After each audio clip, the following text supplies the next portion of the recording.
Welcome to Rock and Roll Fridays, a podcast on musical encounters and Welcome life. to Rock and Roll Fridays, and I'm so happy to have a guest, and I'm not going to butcher her name, Kat Souponetsky. Souponetsky, that's great. Souponetsky. All right, I was close. And I'm so happy to have Kat on because she combines areas that I don't usually talk about, which is classical, jazz, which I love, but most important, piano. So we're going to talk a lot about the piano today, which is awesome. So welcome, Kat. Thank you so much for having me, Michael. So I love to promote this type of music because I feel like it doesn't get played as much as rock and roll and rap. And, you know, there's only a couple jazz stations in the Philadelphia, South Jersey area. What is it about this music that, one, it's staying power, but two, is there a younger generation of people still listening to classical and jazz? Because I do. I listen to it when I work. I listen to it before going out. I think it's very, it gets a bad rap, no pun intended. So.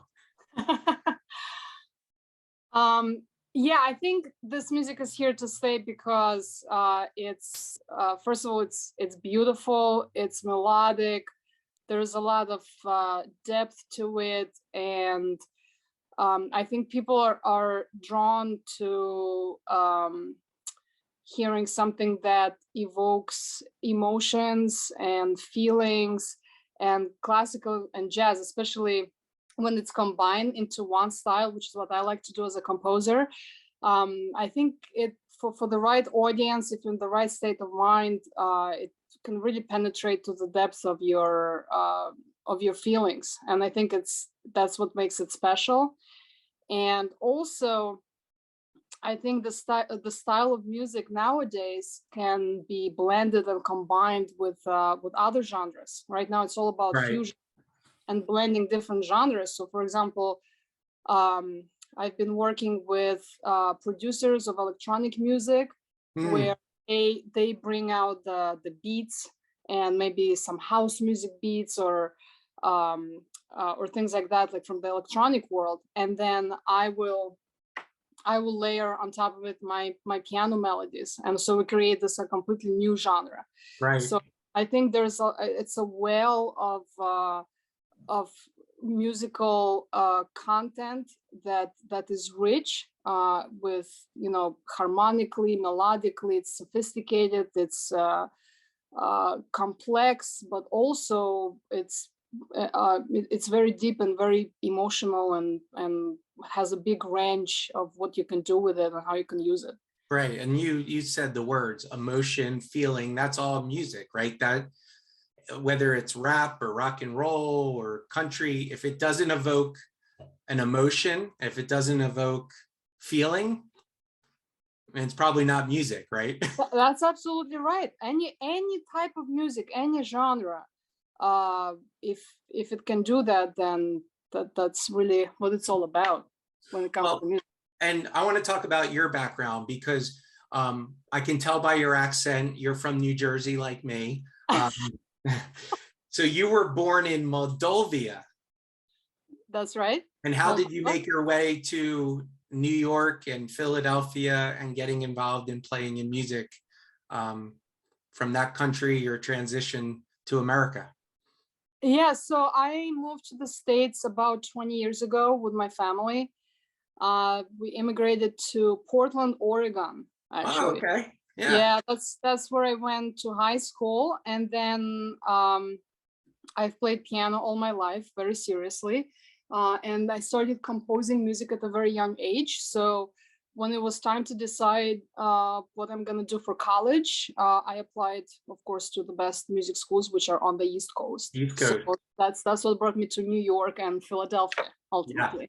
Yeah. Yes, and you were at the Juilliard School of Music, right? Probably. Yes, I went. It has to be one of the most famous, if not the famous, right?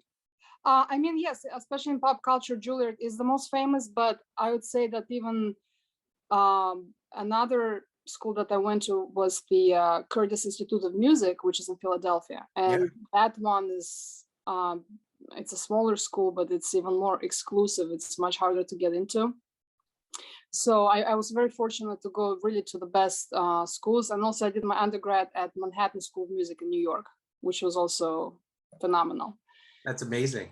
So when people say, you know, you can't be taught music, or it's a skill. I mean, there has to be, you know, you're learning from the best of the best. What is the biggest takeaways from your experience of playing piano that was there one, or was it just a constant evolution of learning how to play different types of music at those schools? Or like, what was the benefit of achieving going there and coming out of those schools?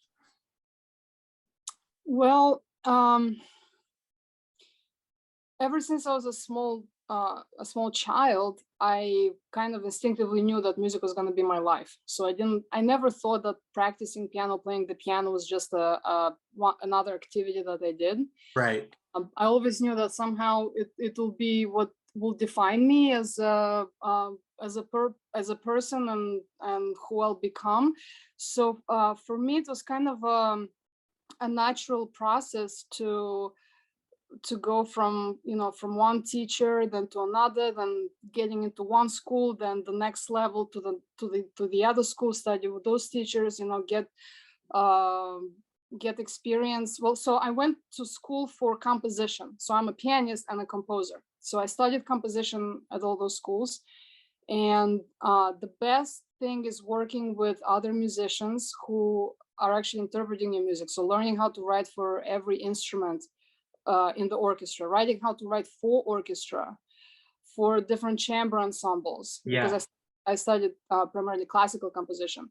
And then, so on top of that, during that period of actually getting those skill sets, studying about orchestration. So I spent a lot of time attending Philadelphia orchestra rehearsals. So we, as Curtis students, we were allowed to just go in and sit in at rehearsals, with the score in your hand. We follow along, and that's how you really learn about orchestration.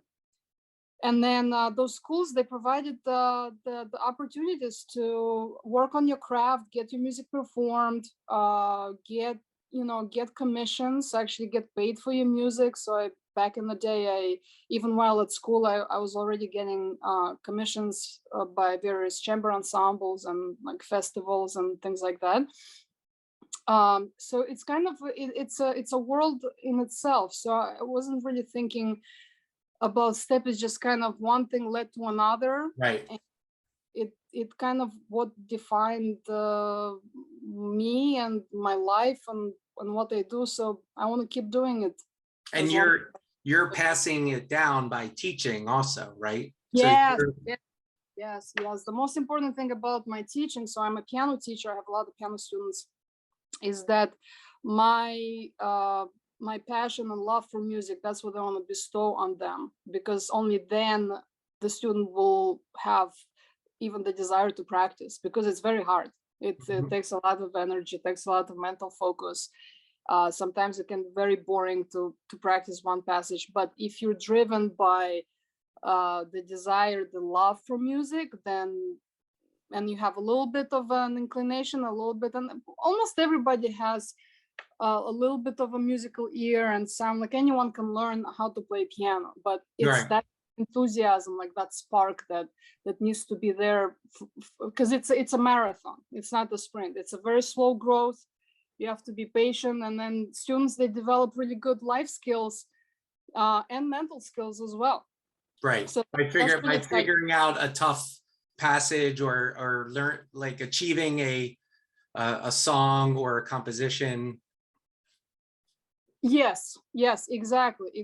And another thing that I love doing while teaching is I write a lot of the music myself for my students. So they will learn my original composition. So it's kind of like a circle of creativity. So the students encourage me to write more music for them, then they learn it, and then I get to teach it to them. And so it's just like a big, nice bubble that works both ways, So So yeah, it's been great, especially the last few years. I've been very, very actively teaching. That's awesome. So so the premise of my show, and this is going to be interesting, is running into, famous musicians or artists or playing in a unique environment or just a good story. So do you have a story that you were in and you were thinking, oh my God, I can't believe I'm here in this situation? So yes, I do. Off the top of my head, there was an important musical figure in the classical world that I got a chance to meet, and that was the conductor Valery Gergiev. He's a Russian conductor, and he was in Philadelphia conducting the Philadelphia Orchestra, and I got to go backstage, and I remember shaking his hand and bursting into tears. I burst wow. into tears. It was incredible, an incredible feeling, because prior to that, all my favorite recordings of Shostakovich, especially Shostakovich symphonies, have all been by Valery Gergiev. Wow. So so you got to meet this. So I got to meet the conductor. Yes, and his charisma, his aura, his presence, just actually like touching his hand while shaking it, I melted. I had a blast. So and probably motivated you even more to want to go play and produce music, right? Yes, I couldn't even contain my tears, and I couldn't even utter a single word, really. I mean, the only thing that I actually gave him a score of my of a chamber orchestra piece that I had, so I came prepared. I had a score, sheet music for so I gave it to him, and he was very enthusiastic, very encouraging. He'll take a look at it. It was just very special to me. And that's amazing. And this is the beauty of music, right? Like, I would have no idea who that person is, but I can relate to that experience, right? And there's so many guests that I've had on that have played with artists or met artists that it's all about inspiration and just creativity and meeting someone that has produced something that you love or listen to. And I think that's amazing. Where can people find you? What is your website, and how can people learn more about your music and your teaching? Yes, so I do have a YouTube channel. People can just search my name, Kat Souponetsky. I post mostly my my solo piano music, but I also have my chamber music there, some electronic music. They can find me on Instagram, Kat Sounds Music, or once again, just type in my name. I'm the only one. Yep. And Rock and Roll Fridays will promote all your links to our audience. So one of the things this is going to be my second performance live. So you said you would play us a piece of music to roll us out. So what are you going to play? And I appreciate you playing for us. I was thinking about it. I mean, so should I play something more jazzy, more rhythmic? Absolutely. Okay. All right. So you read my mind. I'll just play a little. It's not a full piece. It's it's a few seconds, but it's really cool. Yeah. Okay. Yeah. Maybe I'll play a few things. Like, I'll play this one, and then you tell me if it's good. And then I'm sure it'll be good. All right, hold on. Let me.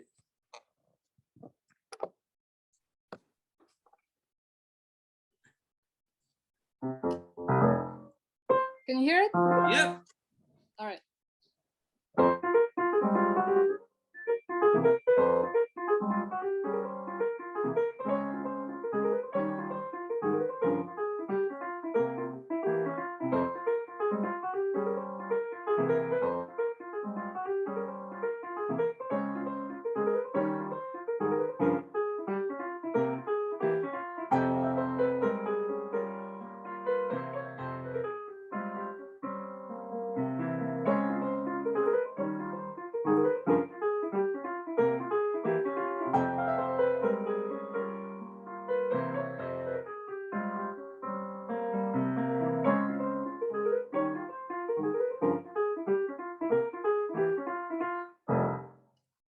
That was awesome.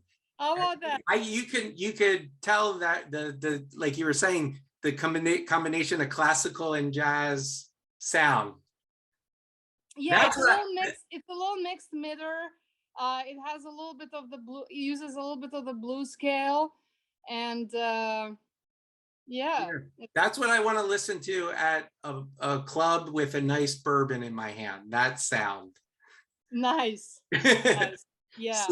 So Kat, thank you so much for being on Rock and Roll Fridays. I can't wait to listen to your music and promote your stuff. I appreciate it so much. Thanks so much. Michael, thank you so much for having me. It was a lot of fun. Yeah. I really appreciate it. Thank you. Awesome.